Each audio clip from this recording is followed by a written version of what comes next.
and a little unsteady. I know.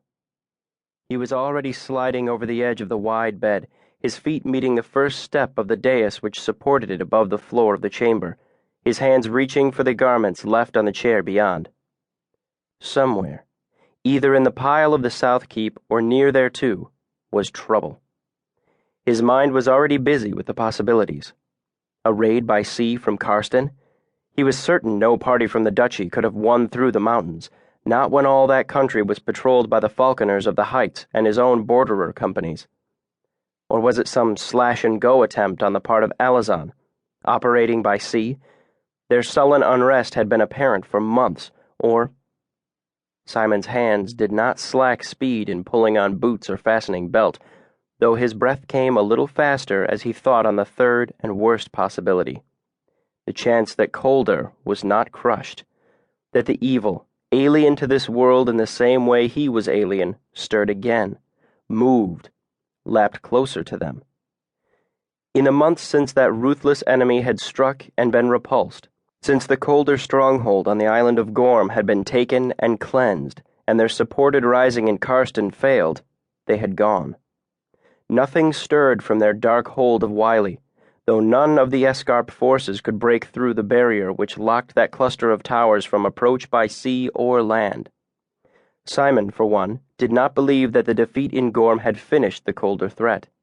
That would not be done until the aliens were traced to their overseas stronghold and the nest there destroyed with the vipers in it.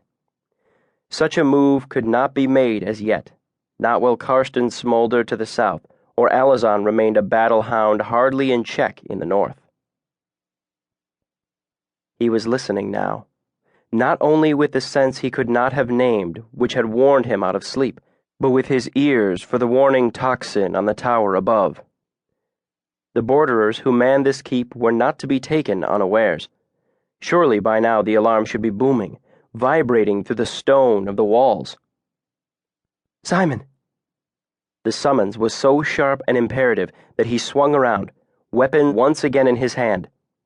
Jalith's face was pallid in this half-light, but her lips were unnaturally tight against her teeth. It might have been fear which lighted her eyes so, or was it? A soft crimson robe was clutched about her, held negligently by one hand. She had not put her arms into its wide sleeves, and it dragged along the floor as she came around the end of the bed to him, walking stiffly as if in her sleep. But she was awake, very much awake, and that was not fear moving her. "Simon, I am whole." It hit him, worse than the summons, with a hurt which registered deep and which would grow and hurt the more. He sensed this fleetingly. So, it had meant that much to her, that she felt herself maimed, lessened by what had been between them. And another part of Simon, less troubled by emotion, arose to defend her. Witchdom had been her life. As all her sisterhood, she had had pride of accomplishment, joy in that usage, yet she had willingly set aside, so she thought, all that when she had come to him, believing that in their uniting of bodies she would lose all which meant so much to her, and his second thought was so much the better one. Simon held out his hand, though he longed to take her wholly into his arms, and her new joy which blazed from every part of her as if a fire were lit deep within her skin, bones, and flesh, warmed him also as their clasp went tight, fingers locking about fingers. "How?" he began, but she interrupted him. "It is with me still. It is.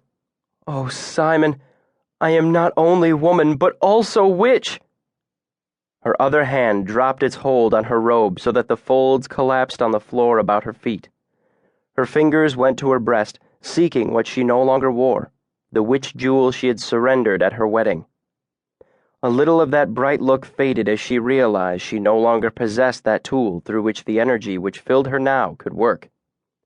Then, with her old-time quick reaction to fact, she broke clasp with Simon and stood, her head slightly atilt as if she too listened.